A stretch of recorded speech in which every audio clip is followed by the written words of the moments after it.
That's that thing that Lita mentioned about everyone seeing him differently.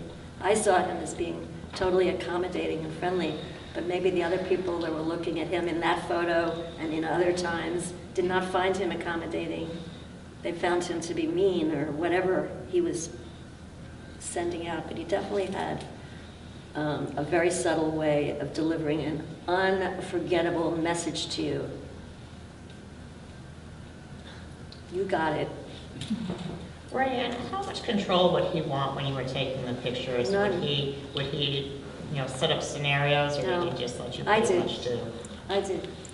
I set up all the scenarios. He never contributed an idea. Like, he never said, let's go to the street and have people look at me. Or he never said, let's sit on this chair and I'll be on the phone. Or let me make a phone call. Nothing. Nothing. He's totally passive. He wanted me to direct him. And I directed the photos. I told him what to do. And he did it very well. So we had fun working together because I was giving him what he wanted. What that was to direct him and make him look good and have the photos look good. And he was a brilliant man, and so I think he realized that if I, the photographer, told him what to do, and then he sees the pictures afterwards and likes them, so then he asked for that photographer to do the same thing again, and that's how I got to shoot him over the course of a decade. I think I just made him look the way he wanted people to see him. And since I think I've made it clear that, people were an odd quantity to him because he either wanted something or was getting something, there's always kind of a bargain, a deal, being friendly with Andy. So that's why he wanted me to do the photography. And I was not the only person that photographed him, but Paul Morrissey photographed him for years. Paul Morrissey was his loyal right-hand man who is still managing the estate, the Warhol estate. And he was on the business side with Andy. And yeah, everybody had their role, but it was a role that everybody wanted to play. I mean, you could, as I'm saying these words to you, I'm thinking that, it could almost be like he was a director who didn't direct anything. But it all came out the way he wanted it to be. Somehow you got what you were required to do, and if you didn't, I think you didn't become an insider with him or the factory. You had to just understand and get what was expected of you and deliver it in the way it was expected. And if you did that, you might become an insider. But if you didn't do that, you might come to a party or something like that, but you're not going to get the experience that we've been all kind of yearning to know about. So does anybody else have a question? Quick question? I wonder if you could talk about a little bit about how he talked, because so much of what I've heard and read is that he really had trouble talking to people. I mean, a lot of what he communicated was through a charisma that wasn't necessarily vocal. Did you run into that, or is that not true except in certain situations? No, I don't think that that's true. Okay. No, I just think he never talked a lot. He didn't talk a lot, but you still got a lot of messages from him. Yeah. And I never actually saw myself, Andy, being mean to anybody. He delegated that. Huh? He did. He never delivered the message to anybody that they can't come back to the factory. But it was clearly told to him by, I know who, but I'm not going to tell you. But that one person, his job was to make sure that X, Y, or Z never came back to the factory and never bothered Andy. The message was delivered very strongly. I've heard stories of people, when I say, so-and-so, I haven't seen so-and-so in a long time, and I said, oh, that's because, he's not here, wink, wink. Means the message was delivered by X that he's not to come back. Yes? For those of us who are not as familiar as some others may be about Andy and his life and how he got into the art, could you give us a little background, his beginnings? I didn't do any research. I was planning to do some, but I was just too busy to do it on Andy's early life. And what I'm going to tell you is only things that I was told through the years, but I don't know if they're true or not. I never asked I never interviewed Andy. That was Lita's job. I was the photographer. That was my job, and we didn't step on each other's toes. But what I understood is that Andy grew up, you know, like a normal, probably semi-normal person with his parents somewhere. I forget where, but you can look it up. But this artistic thing didn't start coming out of him until he was like in college. And I think he then became an artist. And I think he then moved to New York. And I guess he worked in a department store doing I. Miller shoe store. That's right. He did display windows. That's right. He did display windows for I. Miller shoes, and that's kind of how he got his reputation, because he would do windows that were better than anybody else's windows. And he was a young man, and people noticed. And in fashion, everybody's looking for somebody that can do better, you know, than somebody else. They want to sell more shoes because the window, the imagination that attracts people to the window is greater than the competitors. And Andy always had a tremendous imagination, from what I understand. So this would have been when he was in his 20s, correct? In his 20s when he did the He windows? said he had a shoe fetish. He used the shoes from I. Miller windows in many of his early works, you know. I can think of some artworks that you're Very talking about. decorative, impossible shoes. Yeah, he had a very vivid imagination. I'm sure that those of you who are familiar with his work know he was able to transform from one style to another style. He could, you know, paint people, and then he could go and paint whatever dogs or whatever. But he might present like, I'm sorry, I'm kind of getting ahead of myself. You know, with a usual artist, they might try and establish a style so that their work can be recognized. But Andy established lots of styles, and they were all still recognized as having been done by Andy Warhol. I mean, he had a gift that others just did not have. And I mean, I'm sure you know what I mean if you're familiar with his work. If you put them in a room without, you know, like 10 different styles of Andy's together in a room, and you weren't familiar with his work, and you went in to see it as an exhibition, you wouldn't even ever guess that all of these styles of paintings were painted by one person, and that every one of those styles is super famous in the art world as being fantastically expensive, collectible, admired, all of those things. So he was gifted in so many ways. His book of cats is very famous. His book of cats that he made. You know? I know, I'm familiar. I hung out at the factory. I would see paintings being painted, and I would think, I wonder if Andy is lending the space to, you know, Klaus von, whatever his name was, Bülow, or no, you know, Klaus, the famous painter. What's his last name? I forgot. But it would be so unfamiliar and so un-Andy Warhol-like up to then. But now a new era was starting, and he was interested in something else. So, yes. Were there any factory members that you found particularly interesting? I mean, I just think of the ones like Candy Darling or Edie Sidgwick, or, you know, all these different characters that he surrounded himself with. And were any of them, did you find any of them particularly interesting? Well, I found everyone interesting. You know, it's really, you know, the one thing that all of the people that he wanted to have surrounding him, the one thing that made them similar to each other was that there was nothing similar about them to anybody else. Each one of them was the unique one individual person that Andy was attracted to, but not a type of person that he would want to be around. There would be like one example of that person, and no one else would be like them. So in the same way that Edie Sedgwick and all of these people, Paul Morrissey and everybody else, they were all equally, well, not exactly totally equally, but they were all more or less similarly given access to Andy. Andy would take them like on the trips like I saw at the University of Pennsylvania, where he had 30 factory people that he brought with him to come to the University of Pennsylvania screening, you know, but they wouldn't be like each other. It's not like, wouldn't be like a group of blonde girls and a guy that likes blondes. No, it was the opposite. Andy would like an individual person, and that would be his example of that type of person, and then there would never be another one unless he kicked them out and then they needed to be replaced by somebody else.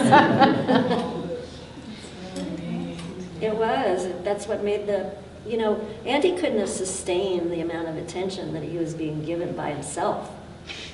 He used them as emissaries to get him more publicity, to get him more attention. Each of them had skills and talents and words and looks and problems and everything uniquely their own. I think media at the time was just as interested in each of the different factory friends, so to speak, not as interested as they would be in Andy himself, but once you couldn't get to Andy or you weren't given access to Andy or your assignment wasn't Andy, you'd still be perfectly happy with any of the factory people that they would have fulfill that media request. So you might have a story in the New York Times Sunday magazine about Paul Morrissey, for example, or it might be about Gerard Malanga, for example, or it might be Viva, for example. It could be anybody. It's whoever Andy wanted to do it. Hasselblad or Nikon, your equipment, please? When I was doing photojournalism things like with Andy, it was usually 35mm Nikons. Motorized back? Not then. No, they didn't have that. 36 frame rolls, baby. It's time to need it to look at some more questions. Okay, one more question, and you're gonna have the honor of hearing the words of Miss Lita Eliscu in just a minute. And I'll stay and answer questions or tell you more after, because she's only going to talk to us for maybe about a half an hour. Okay. Yes? Since you mentioned the cameras that you used in the 36 frames, how have you noticed your shooting change? Have you switched over to digital primarily? Yeah, but I regret it. I regret it. I wish I hadn't spent 10 years shooting digital. I don't know if I'm going to continue or if I'm going to go back to film. I don't know, but I do regret it. It's just not the same thing. When you had to fulfill that vision in 36 frames, I don't think that you wasted, one of those frames, especially if it was Andy Warhol that you were shooting. But if you're shooting digitally, like I shot Fashion Week last week. So I was in the photographer's pit with all the photographers that were shooting fashion shows. And, they would just press the button and, shoot it. Sometimes they would shoot it as video, and sometimes they would shoot it as just an endless number of frames. So where's the photography in that? Yes, you get 1,000 images of one model walking down the runway, but where is the art in that? So those people are not artists, in my opinion. But they have very nice camera equipment and can shoot fast, But I think those people that do that, really don't do anything that's of any particular merit. I found it annoying to have to listen to all of that clicking. Should we call? Yes, please. You can call. 26 minutes of the whole time.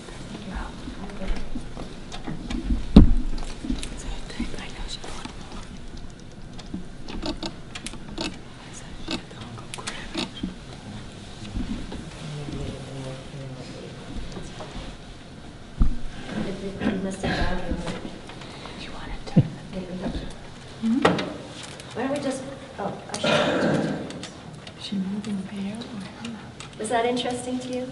Oh, yeah. Fascinating. Good. And I'll tell you more.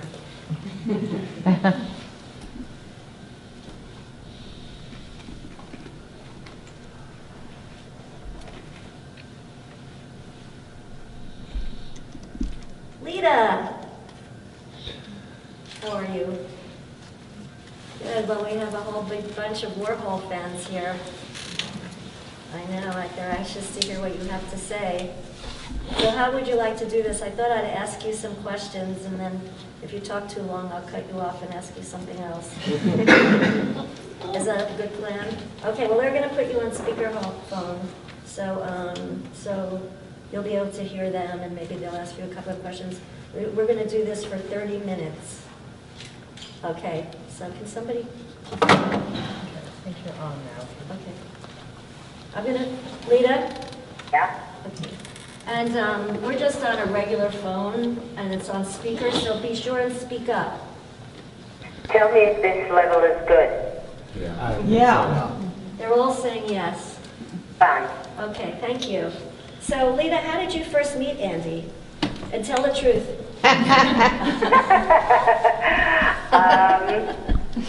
First time I met Andy was separate from the rest of the time I knew Andy. I got asked to deliver something to what was the original factory. It was right before it ended. And I went up there, and it truly was like stepping through the looking glass. Even though everybody remembers all of those times as colorful and tumultuous, to go in and see International Velvet and what turned out to be Gerard Malanga and some of the others with this huge Harlequin Great Dane stuffed in the corner, and turn around and see this small incandescent figure that was Andy. Even I, who obviously can babble on forever, even I was dumbstruck. I had no idea where I was. I had no idea if there was ground under my feet. And I don't even remember anymore what I delivered to him. But the next time I met Andy was at a party, and I made it my business to kind of get closer and closer.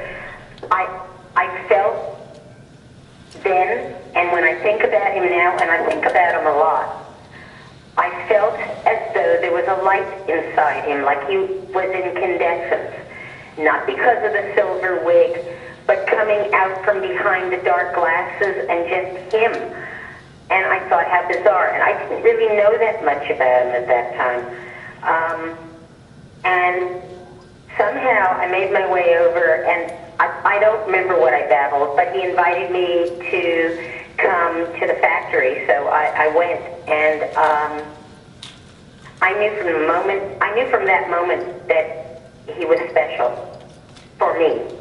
So, Lita, what was it about you, do you think, that attracted Andy? Because you became quite good friends, but what was it about you? I mean, did you plot and plan? I could say no. That he'd come up with these crazed schemes, and much as I adored him, and I use the word seriously, I knew what I could. I don't know that I knew what I could handle. You would know as well as I do that I didn't handle things all that well, but I managed to not become ensnared.